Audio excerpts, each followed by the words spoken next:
Fala galera, sejam bem-vindos, bem-vindas ao Sobrevivências, o seu podcast semanal. Curta e compartilhe.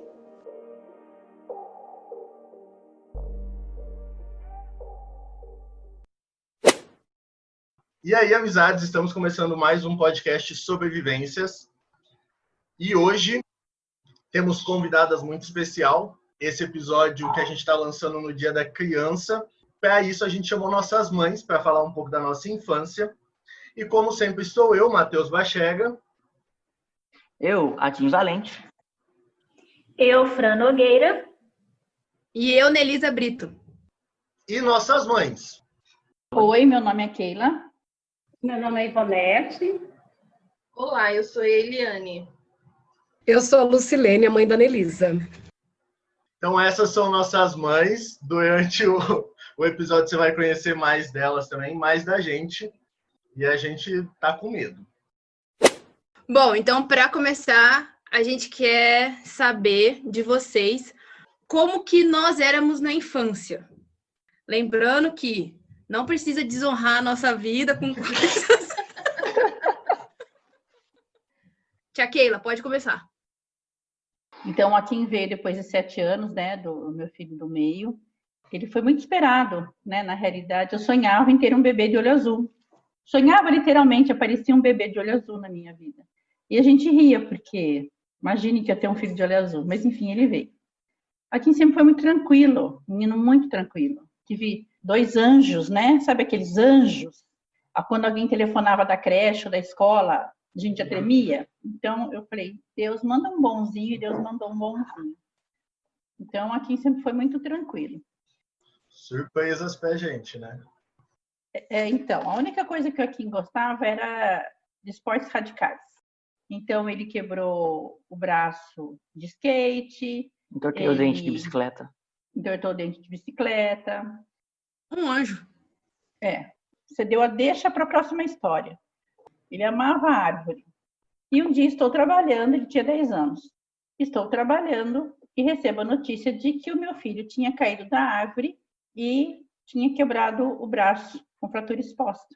Então, vai lá a gente para o hospital, né? Esperar até 11 horas da noite para poder fazer cirurgia. Foi depois do almoço, ele tinha almoçado, então tinha que esperar até as 11 horas da noite por conta da anestesia. E ficar aí 40 dias correndo com ele para lá e para cá, porque teve que colocar pino. Eu tirava o gesso para ver como é que estava a cicatrização do pino. E eu lembro que nesse dia eu estava trabalhando, era 5 horas da tarde, tocou o telefone. Eu falei, nossa, 5 horas da tarde, estou indo embora, vai tocar telefone, né? Mas enfim, eu vim correndo para casa, cheguei junto com a ambulância, fui com ele para o hospital. Só que até ele ser atendido para fazer a cirurgia demorou, porque a gente chegou lá, era umas 5h30, e ele tinha que fazer cirurgia só 11 horas da noite. E ele estava com dor, mas ele chegou quietinho. Aqui nunca foi um menino de ficar chorando, fazendo escândalo, então, de boa. E eu fiquei preocupada, eu falava, filho, você está com dor? Filho, você quer alguma coisa? Filho, não sei o que tem. E dele falou assim, mãe, eu quero que você chame meu pai. Eu falei, nossa, chama seu pai? Tá bom, eu fui lá, chamei o pai entrou. Aí ele falou assim, graças a Deus, que eu não aguentava mais a minha mãe, pai. Quando meu marido me contou isso, eu me senti tão mal. Eu falei, como assim? Eu estava tão tranquila. Para mim, eu estava tranquila, né? Porque eu não estava chorando. Não estava desesperada, mas ficava assim, você quer alguma coisa? Você quer que a mamãe faça alguma coisa? E aí ele me trocou pelo pai dele. Foi isso que aconteceu. Acho que foi essa história mais marcante da infância dele, foi essa. Porque do resto ele sempre foi muito tranquilo. Como as coisas mudam, né? O Akin, ele não era dramático na infância. Olha que coisa. Ah lá, agora vai ficar jogando na roda aqui. Agora ele tá ganhando de mim agora. Gente, ele sempre foi dramático, mas de um jeito diferente, né? Então ele fazia os draminhas dele. O Akin, se ele tá fazendo, gente, uma dica, se ele estiver fazendo muito drama, ele está com fome. Dá alguma coisa para ele comer.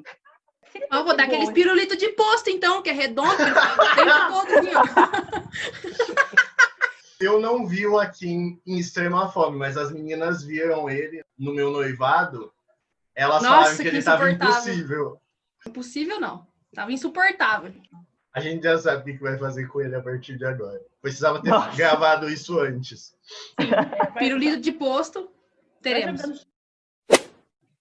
Sobre a Franciele, se fosse para me relatar a história da Franciele aqui, acho que 3, 4, 5 dias seria pouco, né? Porque é muita coisa.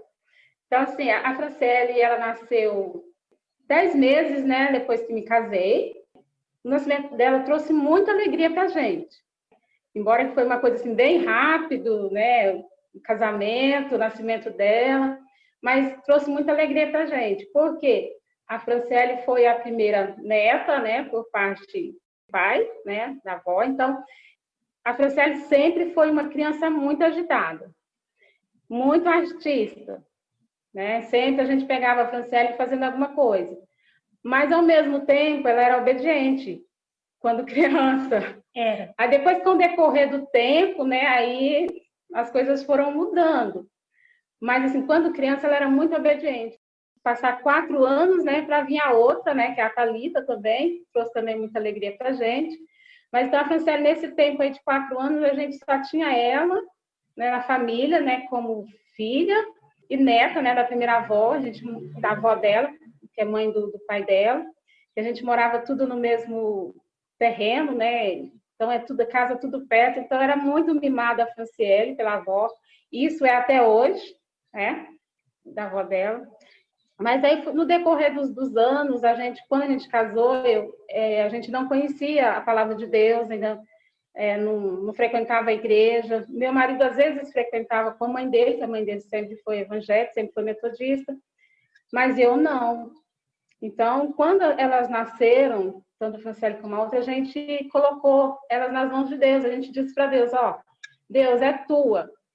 A gente quer apenas cuidar, né, para quando o Senhor vier buscar, a gente entregar. Então, a gente foi, assim, uns pais muito cuidadosos, muito zelosos, e às vezes até exageradamente. Hoje eu vejo que nós fomos exagerados em algumas áreas. Mas, como a gente não tinha um conhecimento, né, bíblico, foi conhecendo ao decorrer do tempo, que daí a gente conheceu o pastor Manuel, que foi o nosso primeiro pastor, e foi nos orientando, embora ele não era casado também, não tinha filhos, mas ele foi nos orientando através da palavra. E a Franciele cresceu na igreja, né? E nesse tempo ela sempre gostou muito de estar junto com o pai dela, quando o pai dela estava tocando, o pai dela começou no Ministério de Louvor. Então a Franciele, às vezes eu achava que a Franciele estava sentada do meu lado, às vezes eu fechava o olho para orar, e a Franciele já tinha saído, às vezes ela ia por debaixo dos bancos, e quando a gente via, ela já estava lá no altar, né, segurando nas pernas do pai dela, isso com 2, 3 aninhos de idade. E foi crescendo, foi passando o tempo, tudo. Quando o Agmar recebeu a primeira nomeação, a gente foi para uma cidade muito pequena, a Franciele tinha 10 anos de idade já, nessa época, e lá a gente ficou 4 anos. Então, foram 4 anos, assim, muito bom, porque a gente morava numa cidade pequena também, e ela fez amizade com os amigos de escola dela. Só que lá nessa cidade tinha uma praia artificial. Então, assim, teve um dia que eles me mataram de susto, né? E a Franciele estava junto. Eles desapareceram, a turma. Era uma turminha de 6. Assim, olha, minha mãe ficou marcada, tá lendo até a quantidade de pessoas. Posso dizer que era uma gangue, né? Tipo uma gangue. Com certeza era uma gangue. De certo que a Franciele, ela era a líder da gangue. Não sei se era bem a líder não, mas já dominava bastante.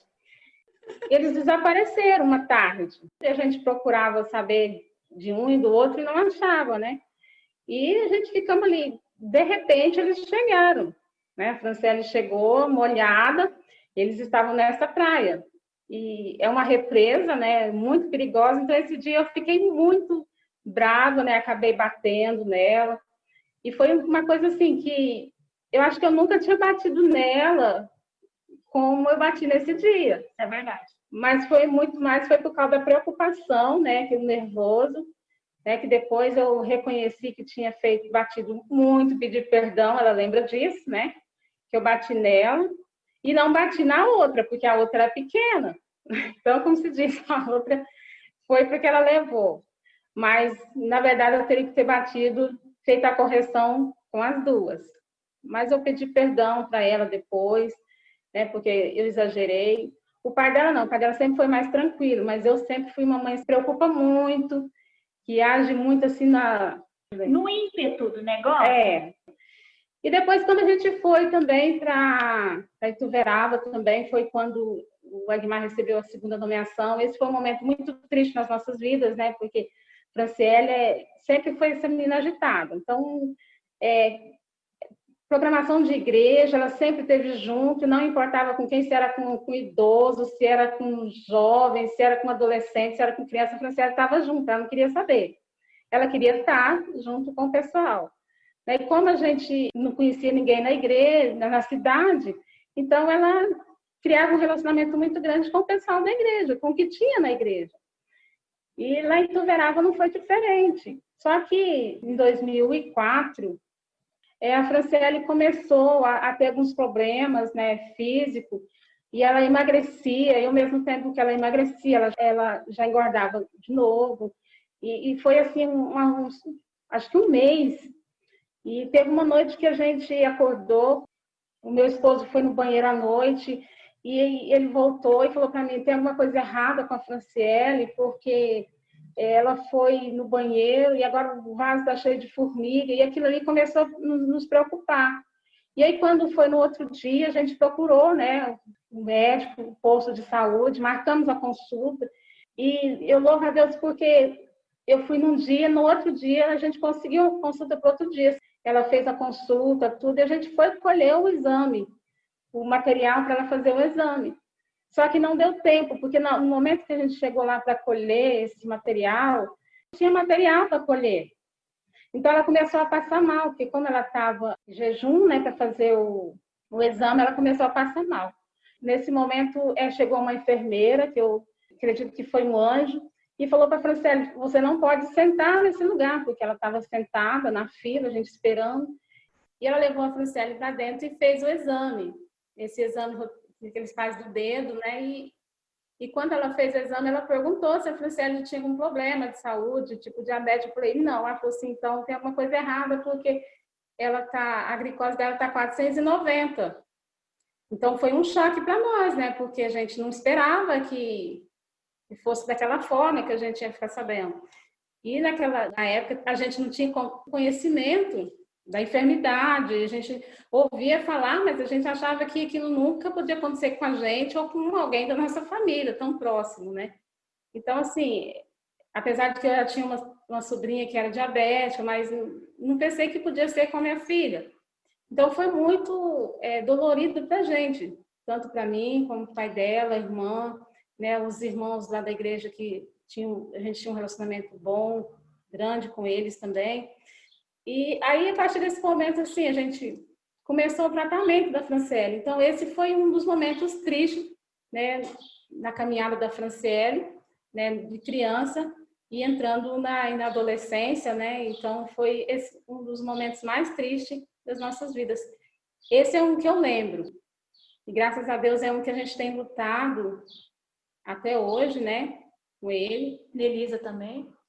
Trabalhando essa questão na vida dela, porque a Franciele, quando soube, ela não queria aceitar, né? Ela não queria entender o processo que ela tinha que passar, ela sempre foi de comer muito bem, sempre comeu bem, então tinha os horários certos para comer, tinha que tomar insulina no horário certo. Então a gente teve muita dificuldade nessa época com ela, né? A questão da aceitação. Hoje, graças a Deus, eu vejo assim, ela ainda não aceitou, né? E eu acho creio que para a gente reaceitar uma doença na vida da gente, realmente é muito difícil, né? A gente tem que aprender a conviver com ela. Então, eu falo assim, que ela ainda não aprendeu a conviver com essa doença. E eu acredito que é uma coisa que, se cuidar, né, Nelise? Se cuidar, ela consegue sobreviver, ter uma vida praticamente normal, né? Como outras pessoas saudáveis. Eu lembro rapidinho que quando a gente descobriu, eu fiquei feliz porque a gente foi na nutricionista e ela falou que minha comida ia ser todas aquelas comidas chiques, sabe? Amendoim, coisa diet, coisa light. Aí eu lembro, mano, a gente foi no supermercado para comprar essas coisas, a compra do mês ficou quase que o triplo do valor, porque minha mãe e meu pai no desespero queriam comprar tudo certinho, né? margarina sem caloria, leite desnatado, aquele monte de coisa. Aí depois eu voltei a comer tudo normal mesmo. Sabemos. Sabemos como você cuida. A UPA te conhece. Bom, a Nelisa, ela nasceu depois de 6 anos de casada. A Nelisa sempre foi uma menina muito independente, muito inteligente, defensora do irmão dela, e sempre foi mãezona do Everton, né, que é o outro meu filho.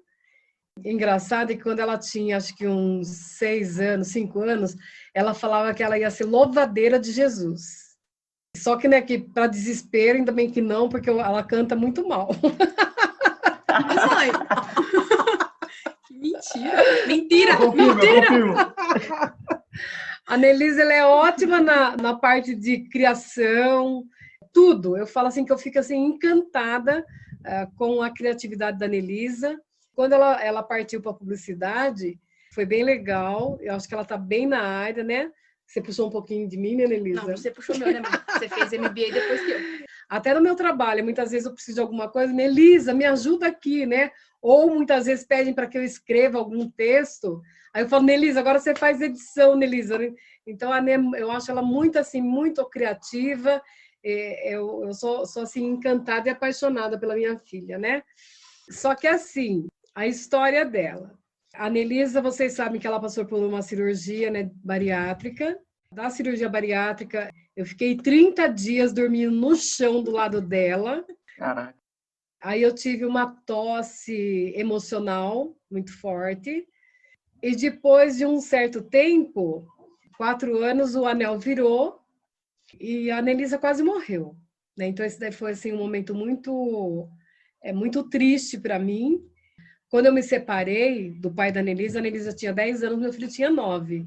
Então, a partir dos 10 e dos 9, era eu e eles, e Deus, né? Sempre foi Deus e nós 3. Quando aconteceu isso com a Nelisa, eu sofri muito, né? E eu nunca esqueço o Dia dos Pais, foi assim, Dia dos Pais, no segundo domingo do mês de agosto, eu saí, meu filho falou assim, mãe, vai para casa descansar, porque eu já estava que nem um zumbi, né?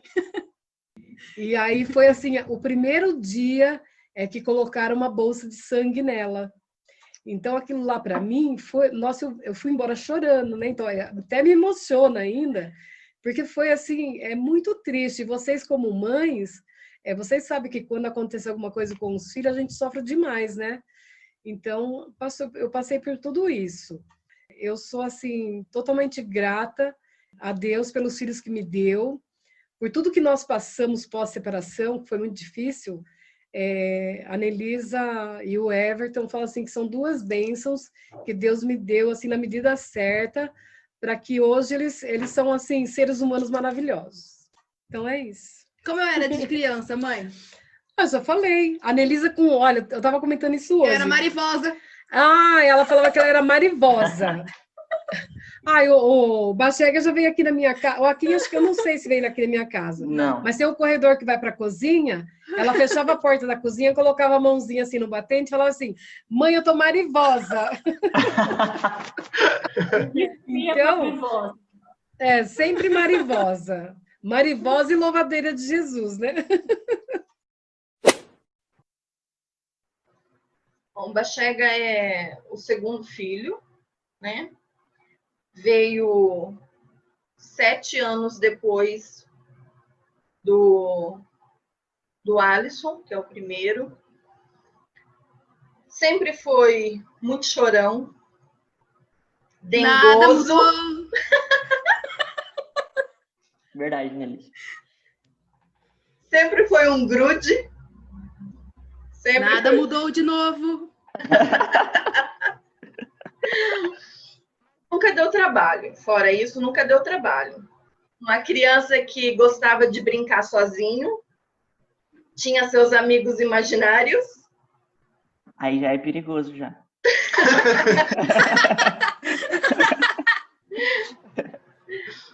Gostava de inventar histórias. Ele mesmo inventava os personagens e as histórias. Sempre foi muito criativo. Ele sempre fez das brincadeiras dele momentos de criatividade. Ele fazia com que as brincadeiras dele se tornasse uma história, se tornasse algo que ele envolvia o irmão, envolvia a irmã naquilo que ele estava criando. Então, assim, Foi assim que ele criou o podcast. Basicamente. Ele criou os personagens, que aqui estamos, envolveu nessa trama, bem e aqui está. O Matheus, ele sempre gostou de participar de tudo que a gente vivia na igreja, né? E eu participava do grupo de louvor, e o Matheus, ele fazia questão de estar comigo no grupo de louvor. Então, ele se vestia como pastor. Isso com 3 anos de idade. Ele vestia um terno, eu tinha que arrumar um microfone para ele, e ele ficava do meu lado de microfone, terno, o tempo inteiro durante o louvor, cantando e ministrando o louvor como se ele fosse o pastor daquele momento. Então, o tempo inteiro ele estava ali junto. E ai daquele que tentasse tirar ele de cima do altar durante a ministração do louvor.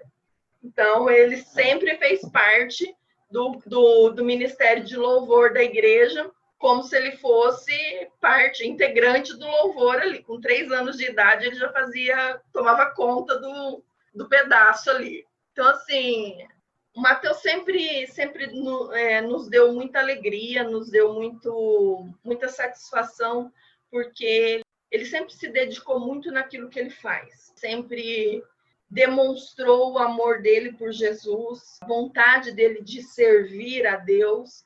Então, isso traz uma alegria muito grande. Nos impulsiona, né, a estar cada vez mais servindo e adorando a Deus, né? Bom, depois de vocês contarem todas essas histórias, um pouco da nossa infância, agora a gente quer saber de vocês como que foi quando os filhos, né, a gente decidiu ir para São Paulo, ir para uma cidade grande, ir para um lugar que a gente não conhecia nada. Como que vocês se sentiram? A gente sempre soube que o Joaquim não era nosso. Desculpa, eu vou chorar. A gente quase perdeu o Joaquim, ele era muito novinho. E a gente sabe que ele é um milagre. Então a gente sabia que Deus tinha um propósito para a vida dele. E desde esse dia, Deus fez esse milagre, a gente vem se preparando, né? Porque um dia ele ia bater asa, ele ia voar, ele ia embora. Desculpa, gente. Então a gente foi trabalhando isso no nosso coração, né? E Deus falou para mim que eu tinha que dar uma base para o meu filho. E a gente foi lapidando isso na vida do Joaquim com ele, né? Como eu falei, o Joaquim sempre foi um menino muito tranquilo. Então, não foi difícil, né, ensinar ele nos caminhos de Jesus. E desde que a gente foi para a igreja com ele, ele sempre gostou muito de estar à frente, né, tanto das crianças, depois com os juvenis. E ele sempre gostou muito do púlpito. E todo mundo falava, quem vai ser pastora, quem vai ser pastora? E eu negava. E eu falava assim, eu tenho certeza disso, né? Deus já tinha me avisado disso. Então, quando ele falou, mãe, eu não sei se eu vou, ou se eu faço EAD, que a gente orou junto e que ele se decidiu para ir, eu já estava preparada, né? Porque no reencontro com Deus, Deus já tinha confirmado isso no meu coração. Então, eu não tive nenhum problema, assim, claro, né? A gente sempre foi muito unido, a gente sempre foi muito parceiro. Eu sempre que ia fazer alguma coisa, o Joaquim sempre estava junto comigo. A gente pensa muito igual, a gente troca muito figurinha. Então, claro, né? Como toda mãe, a gente vai sentir falta, mas assim, no aspecto de deixá-lo ir, para mim foi muito tranquilo, porque eu sabia que ele estava cumprindo um propósito de Deus para a vida dele. Mas quando a gente tem uma foto dele, né, dando tchau para nós, então quando ele dá tchau, é uma mania de chorar. Então, quando ele dá tchau, eu vou embora chorando. Porque eu estava já abrindo mão do meu filho. E a gente sabe que ele não volta, né? Ele está aqui por conta da pandemia, mas se não fosse pandemia, ele não estaria aqui. E a gente sabe que ele não volta. O desejo do coração da Kim é ganhar o mundo. Amém. Que Deus quer para a vida dele. Ai, desculpa, gente. É isso. Então, gente, não tem como falar da saída da Franciele para São Paulo sem citar o exemplo do chamado, né?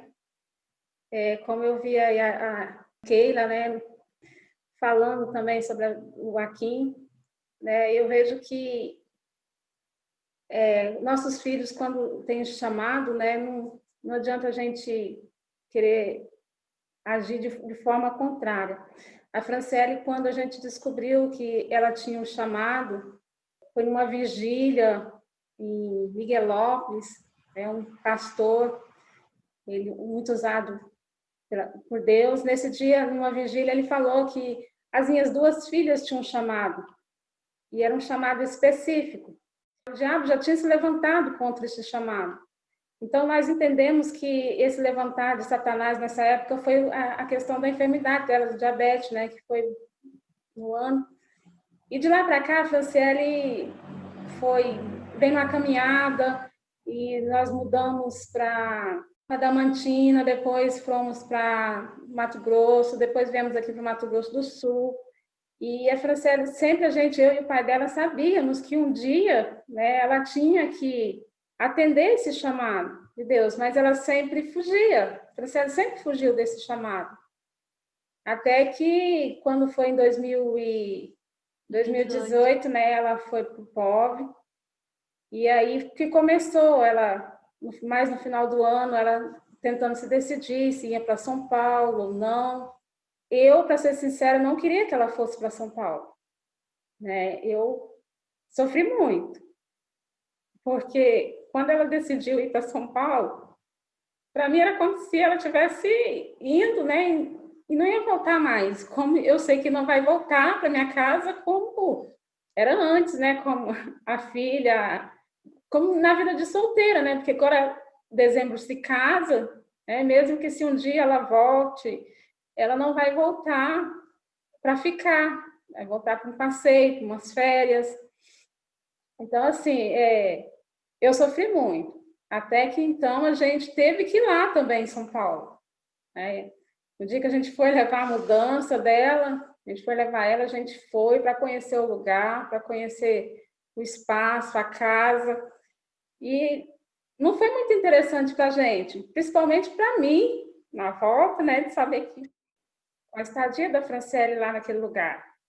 E até porque foi para um lugar que ela não conhecia praticamente ninguém, né? Então, quando a gente voltou, e logo em seguida, ela começou a mandar mensagem para a gente, né? Volta para me buscar. E uma mãe, acha que, vamos deixar isso de lado, vamos deixar esse chamado de lado. Ela pode voltar, pode estudar de longe, fazer a faculdade de longe, à distância, né? Mas não era bem assim. Deus tinha um propósito, tem um propósito nisso tudo, né? De ter levado ela para lá, ter ficado 1 ano lá em São Paulo. E também pela questão da enfermidade, né? Do diabetes, era uma preocupação a mais, pelo cuidado. Mas desde que uma vez ela passou mal lá, isso foi bem no início, e ela mandou mensagem que estava passando muito mal, e eu orei a Deus nesse dia. Falei, Senhor, assim como o Senhor tem cuidado dela, como o Senhor cuidou dela ali em Campo Grande, os 3 anos que ela ficou ali só, envia alguém para cuidar dela lá também. E ela falou que tinha uma amiga dela que a Nelise, estava no hospital lá. Quase morri junto. Com ela, cuidando. Então, isso, Deus mostrou que ele estava no cuidado, né? Que ele estava cuidando. E aí foi passando o tempo, mas eu contava os dias, né? Quando ela falava, mãe, tal mês eu tô indo, tal dia eu tô indo. Eu começava a contar os dias. Mas quando chegava o dia dela vir, eu já ficava triste, porque eu sabia que o dia que ela ia ter que ir embora. Essa pandemia, eu falo assim, que Deus faz as coisas e a gente não entende, né, o propósito de Deus. De ter trago a Franciele de volta para ficar aqui 6 meses, a gente vai estar fazendo agora, em outubro, né, que ela está com a gente. Então, assim, Deus mostrou muita coisa, que desde quando a gente entregou ela para Deus, que foi no nascimento, E agora ele está requerendo aquilo que é dele. Então, ele vai continuar cuidando, né? Aonde for que ela esteja. E eu tenho orado a Deus para me ajudar. Porque agora chega dezembro, né? Vai de novo. Então, só que agora com uma vida bem diferente, né? Mais distante também. E agora casada, né? A partir de dezembro. Então, é uma preocupação, sim, mas vai ser uma preocupação a menos, porque ela vai estar ali com o Gabriel, né? Vai ter a casa dela, vai ter a vida dela, o marido, logo tem filhos, eu acredito. Então, assim, mas não é fácil para a gente, que a mãe, né? Ver os nossos filhos seguindo a vida deles, embora que tem um ditado que diz que a gente cria filho para o mundo, né? Eu não tenho isso para mim, né? Eu crio filho, eu cuido das minhas filhas para Deus, né? E Deus faz deles o que Ele achar melhor. Embora com o coração dolorido, né? Mas Deus faz o que Ele achar melhor na vida de cada uma delas. E a Franciele sempre é uma menina assim muito querida, muito amada. Ela sabe disso. Que ela é muito dramática também. Às vezes ela chorona também. Nada mudou. Então, mas ela é muito amada, ela sabe disso. Quando a Anelisa falou que ia, eu só queria saber aonde que era, como era, se eu podia ir ver antes, todas essas coisas, né? Preocupação de mãe. Mas a Anelisa sempre foi uma menina que tinha muito juízo. Tinha não, eu tenho ainda. Tem.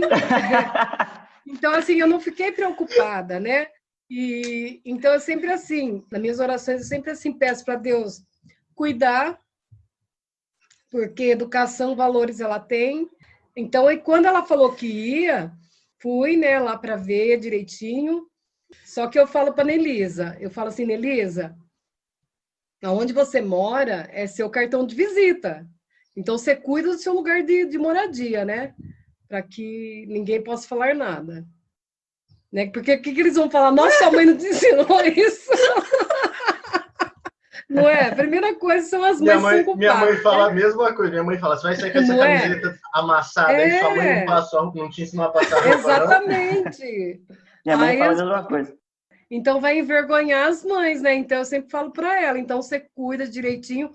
Porque se eu chegar um dia lá onde você mora e eu ver as coisas desorganizadas, você já sabe, né? Porque eu sou brava. Tá vendo, amados? Sou brava. Mas quando ela falou que ia, eu nunca me opus. Eu sempre dei o maior apoio. Né? Fizemos um chá de casa para ela. Então, eu sempre apoiei, né? Porque não tem por que não apoiar. Lógico que a gente sente falta, que eu moro sozinha, mas assim, a gente se fala e depois você vai acostumando, que eu trabalho bastante, então é uma loucura, né? Então eu falo assim, hoje é um filho lá em São Bernardo, a Nelisa em São Bernardo, meu filho está em São José dos Campos, então cada um está por um lado, né? Mas eu sei que eles estão bem, então eu fico feliz. Hoje eu vou fazer bolinho de chuva. E essa pandemia trouxe coisa boa, né? Os filhos voltaram para casa. Não sei se foi tão bom. Eu acho que quase todas as mães tiveram essa mesma sensação. Eu gostei, eu adorei, nossa. Estou falando aqui, foi bom nos primeiros 40 dias. Não! Foi bom na quarentena. Não. E não na pandemia. Não. Para mim está sendo pra ótimo. Mim, tá até hoje. Será que fui só eu que reclamei do Akin? Do Akin, eu acho que sim, mas da Nelisa, minha mãe reclama. Né? Nelisa, mas você não pode falar que eu sou de boa.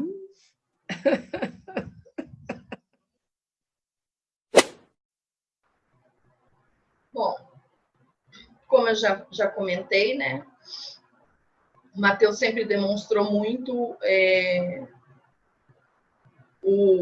a vontade que ele tinha, o desejo que ele tinha em servir ao Senhor, embora ele negasse muito isso. Né? Toda vez que se tocava no assunto, ele negava. Ele dizia, eu não quero. Mas tudo na vida dele demonstrava isso. E quando ele realmente decidiu, né, que ele chegou e ele falou, eu quero e eu vou, depois de muita relutância da parte dele, né, brigar muito com Deus, nós o apoiamos, claro, que nós, né, sempre tivemos isso no coração, desde que Mateus foi gerado, ele foi gerado nessa intenção, foi entregue para o Senhor ainda no ventre, quando eu tive a primeira ameaça de aborto, durante um culto, eu tive um rompimento de placenta, tive um sangramento muito forte, e ao chegar no hospital, o médico já de cara falou que não tinha o que fazer, que eu estava perdendo o bebê. E na hora eu e meu marido clamamos a Deus. Deus, essa criança é tua. Eu já tinha perdido um bebê antes. E nós estávamos começando uma vida com Deus. A nossa vida estava sendo transformada. Nosso casamento estava sendo restaurado. E Deus tinha prometido restaurar tudo na nossa vida. E essa gravidez era parte dessa restauração. Ao chegar no hospital e receber essa notícia, nós começamos a clamar a Deus. A Deus, este bebê não é nosso, é teu. Então, se é propósito teu, ele está entregue nas tuas mãos. E eu passei aquela noite no hospital, porque no dia seguinte eu ia fazer os exames para saber se eu já tinha abortado ou não, como estava a situação. E no dia seguinte, quando eu fui fazer o ultrassom, aí apareceu, né, o bebê saudável, o bebê intacto. E foi onde Deus mostrou ali, né, já começou ali mostrar o que ele tinha para fazer nas nossas vidas através da vida do Mateus. Uma criança que sempre nos deu muita alegria, sempre nos deu muito prazer. E a gente sabia que ia chegar a hora em que ele iria cumprir a vontade que Deus tinha para a vida dele. Então, a ida dele para São Paulo foi mais um desses passos. E nós sabemos que, a partir desse momento, só Deus sabe, né? Para onde vai e como vai. E difícil a gente ver um filho sair de casa e a gente ter essa tranquilidade de saber que está tão longe, né? Às vezes eu não tive a oportunidade de ir lá conhecer. Mesmo assim, a gente coloca tudo nas mãos de Deus e sabe que Deus está cuidando. Embora de vez em quando a gente fique sabendo de umas histórias de arrepiar os cabelos, mas tudo está na mão do Senhor, né? Tudo é para Ele, tudo é por Ele. E a gente confia que o Senhor cuida, que o Senhor tá à frente, né? Sabe o que eu acho engraçado? Eu acho engraçado que, tipo, as nossas mães devem saber umas histórias que a gente conta e deve ser muito engraçado, tipo... Meu Deus, como que viveu esse ano inteiro?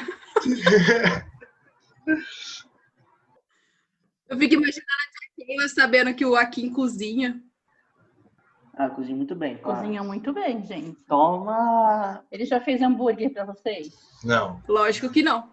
Nossa, uma delícia o hambúrguer que ele faz. Mas ele fez nhoque, que a gente duvidou que ele tinha feito, então a gente pediu para ele fazer de novo. Até agora ele acertou no nhoque. Verdade, Não, até o bispo o comeu. O hambúrguer que ele faz é muito bom.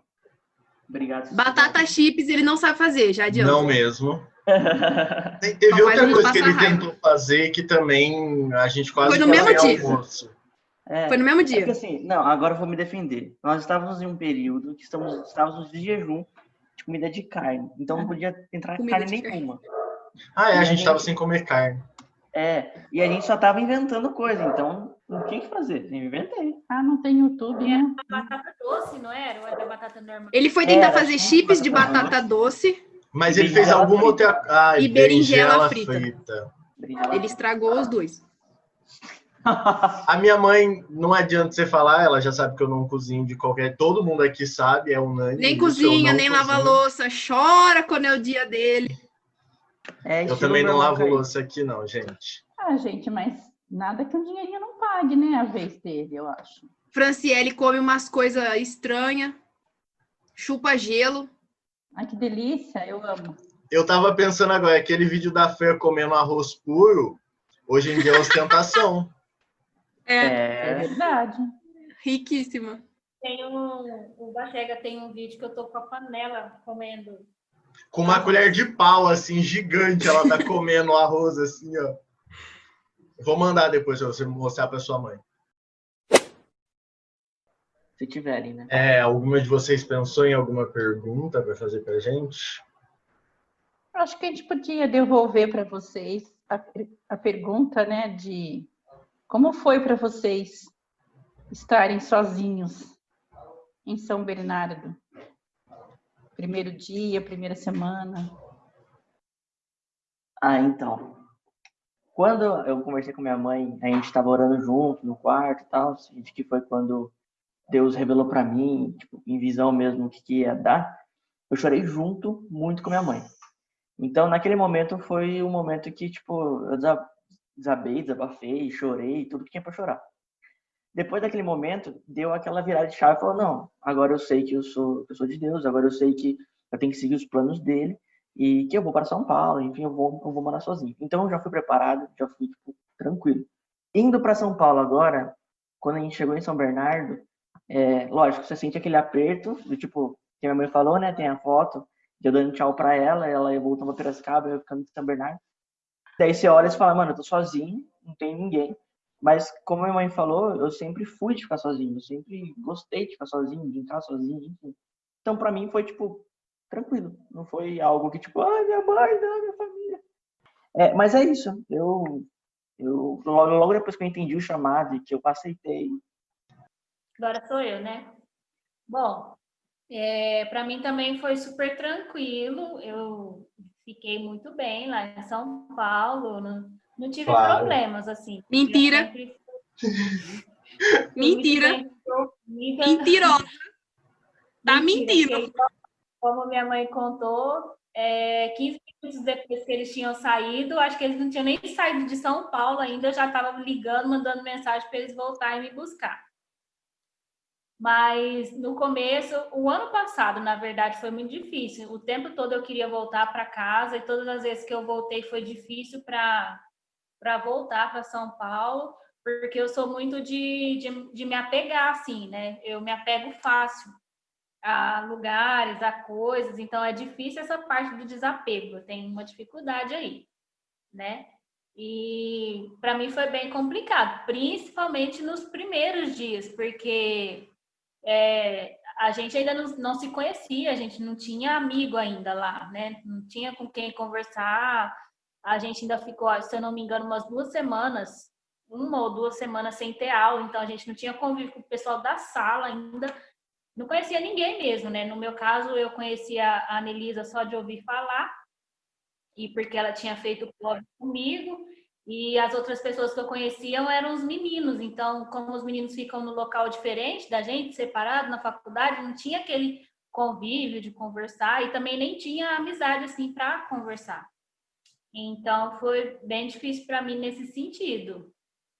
Ficar longe da família. Eu já estava assim meio que acostumada a ficar longe, assim, não morar na mesma casa dos meus pais, né? Porque eu já não morava com eles há 3 anos. Só que eu morava na cidade perto, então, tipo, quase que todo mês eu estava aqui na casa da minha mãe, trabalhava junto com a minha irmã, a gente, a vida inteira, né? Desde os meus 14, 16 anos, aonde eu trabalhei, eu levei a minha irmã para trabalhar comigo. Em todos os lugares que eu trabalhei, minha irmã trabalhou comigo.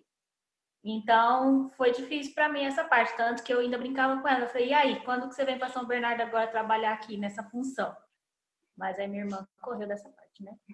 Mas, enfim, abriu uma vaga difícil. Lá na sede. Vamos achar uma vaga lá para trabalhar lá. Mas aí, tanto que o ano passado, mais pro final do ano, eu já tinha conversado com os meus pais, né? Que eu não queria continuar na faculdade, que eu ia voltar para casa nesse ano agora.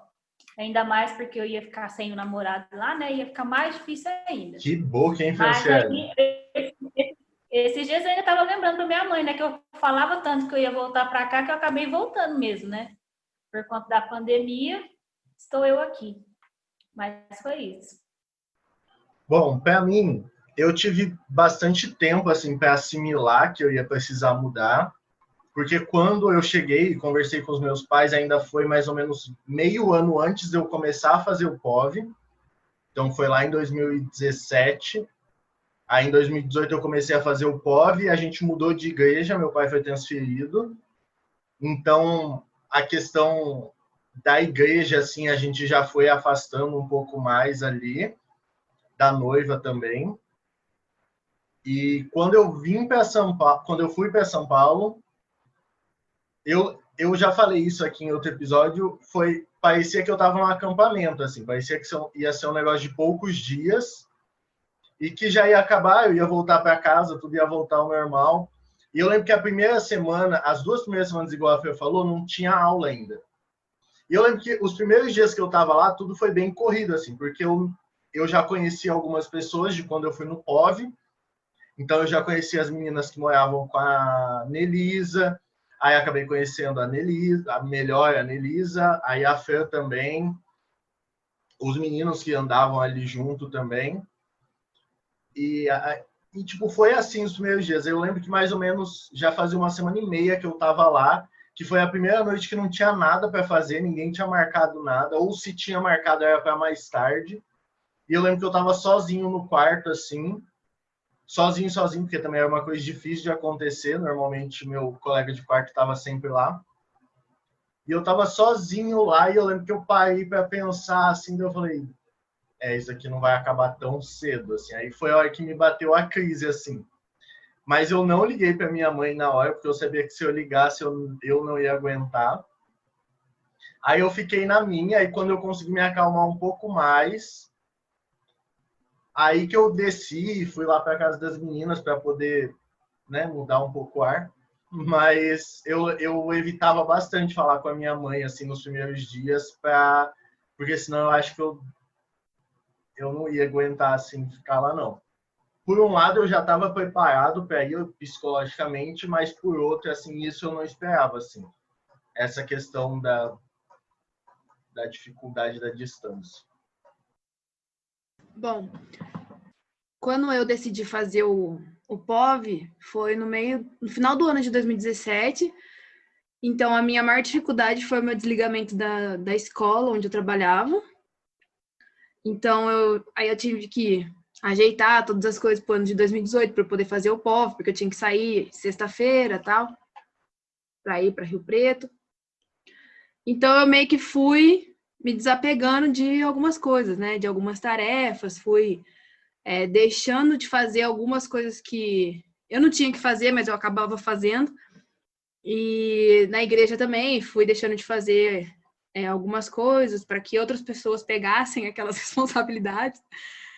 E em casa eu sempre fui muito direta, né? Então eu cheguei, falei para minha mãe, eu vou fazer um curso que, como vocês viram, né, minha mãe ela não é metodista, então ela não entende dessas burocracias da igreja metodista, e até explicar tudo também a gente resume por curso. Então eu falei, vou fazer um curso, se eu passar esse curso, se eu for aprovada, eu vou para a faculdade de teologia no próximo ano. Aí ela, tá bom. Então aí eu fiz o POV e tal. Quando eu entrei pro POV, eu já tinha decidido que eu queria fazer presencial, a não ser que Deus falasse, não, você não vai fazer presencial, você vai fazer qualquer outra coisa, menos presencial. Mas eu já tinha isso muito fixo na minha mente. E aí, quando foi chegando pro fim do ano, eu já fui ajeitando as coisas para me mudar, tudo. E a minha mente, ela funciona um pouco diferente, né, da mente das outras pessoas, porque eu não consigo viver a emoção daquele momento ali. Então, que nem o Bachega falou, as primeiras semanas foi não sei o que, até que, tipo, no mesmo mês ali, ele já sentiu aquele baque. Eu fui ter noção da realidade de que eu estava na faculdade de teologia, de que eu ia morar naquele lugar por 4 anos, no mês de outubro. Porque foi uma coisa acontecendo atrás da outra. Então, tipo, eu mudei, eu já tinha me mudado com antecedência. Eu mudei, eu acho que uma semana antes, porque eu sabia, né, que ia ter que ajeitar algumas coisas. E eu também teria que me ambientar ali ao local, as pessoas, porque eu mudei para uma casa que já haviam 3 meninas, uma menina ia mudar junto comigo. Muita gente numa casa só, não é mesmo? Então, a primeira semana foi aquele tumulto, porque tinha que fazer as coisas na casa, tinha que limpar daqui, limpar dali. E aquele negócio de querer conhecer São Paulo em uma semana. As férias eu não vim para casa da minha mãe, eu fui para o Panamá, né? Eu fui no Projeto Panamá. Então eu não tive esse negócio de voltar de férias para casa, de sentir isso, sabe? E minha casa é muito perto, né? 2 horas de São Paulo, no máximo. Então, toda vez que eu vinha para cá, eu já voltava, mas eu não sentia esse baque. Nossa, fui para casa, não quero voltar. E eu ouvia todo mundo falar, nossa, cada vez que a gente vai para casa, fica mais difícil voltar para a faculdade. E eu, mas gente, qual é a dificuldade? E aí, quando chegou em outubro, num dia lá, sei lá quando, eu olhei para minha colega de quarto, que era a Jéssica, e falei assim, Jéssica, você não acha isso? Foi desse jeito. Você não acha estranho acordar e dar de cara comigo? Porque assim, Jéssica, você não me conhece. Eu sou uma estranha para você. Imagina, você acorda e dá de cara comigo. Você vai dormir e eu tô no seu quarto. E ela ficou me olhando assim como vocês estão me olhando nessa hora. Um olhar do tipo, Nelisa, o que você comeu, minha filha? Qual foi o brownie que você comeu? E aí, ela me ouviu e eu fiquei falando assim, fazendo umas perguntas muito aleatórias. E aí ela pegou e falou assim, Nelisa, nós estamos em outubro. Você não é mais uma estranha. Aí eu, então, nós estamos em outubro. E eu continuei nessa viagem da minha mente até que eu parei e falei assim, gente, já é outubro e eu moro neste lugar. Né? Eu não moro mais em Americana, eu moro em São Bernardo do Campo, eu moro nesse condomínio maravilhoso. Eu moro aqui. Então foi assim, um choque, sabe? Eu não chorei, não me derramei em lágrimas, não falei, meus amigos! Sentia falta dos meus amigos daqui, lógico. Mas não, eu fiquei assim, atordoada, sabe, com a realidade. Que a realidade bateu na minha porta e falou assim, então, querida, vou entrar. E foi nessa, e foi a Jéssica que meio que me colocou assim no eixo, sabe? Tipo, Nelisa, é outubro, sabe? A Jéssica já tava para casar. Já fazia quase 4 anos que a gente estava lá e a Nelisa ainda não tinha. No tempo de Fatel, eu já estava ali há 6 anos, né? Mês de outubro ali dá mais ou menos 6 anos. Mas foi mais ou menos assim, então foi uma coisa muito estranha.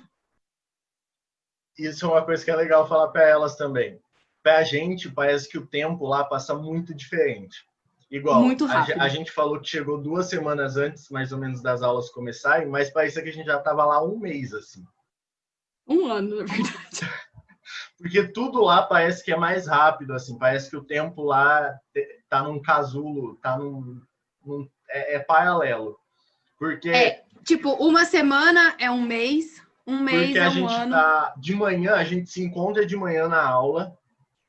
Aí de tarde, às vezes a gente almoçava junto, às vezes não. Aí de tarde a gente ficava sem se ver. Quando a gente se via de noite, acontecia alguma coisa. No outro dia de manhã. Então, o tempo lá é muito esquisito. Assim, os dias passam de uma forma muito esquisita. Ao mesmo tempo que passa rápido, parece que tem mais horas o dia. Assim, não sei, é estranho demais para explicar. O tempo que a gente ficava separada é das 9 horas do domingo até as 9 horas da noite do domingo. Mais ou menos isso. Que era o tempo que... E mesmo assim a gente ficava conversando pelo WhatsApp ainda. E mesmo assim a gente ia e voltava junto. Então é isso, gente. Esse foi mais um episódio do seu podcast semanal Sobrevivências. Hoje a gente bateu um papo com as nossas mães. Para você saber mais da gente, segue a gente lá nas redes sociais. O Instagram do podcast é @sobrevivências.mp3. E segue a gente também nos pessoais. O meu é @bachega.mateus. O meu é @akim.valente. O meu @franogueirag. E o meu @Nelisa Brito. E o das nossas convidadas... @Keila_Valente. Meu é @IvonetteNG. @Lucilene Zanotti. Eliane Bachega. E @Ótica Exótica. Então, segue a gente lá nas redes sociais e fica por dentro aí que, quem sabe, a gente traz elas de volta para um outro episódio. Deus abençoe e até a próxima. Até mais, Tchau, gente. galera. Falou. Tchau, gente. Fica com Deus. Tchau.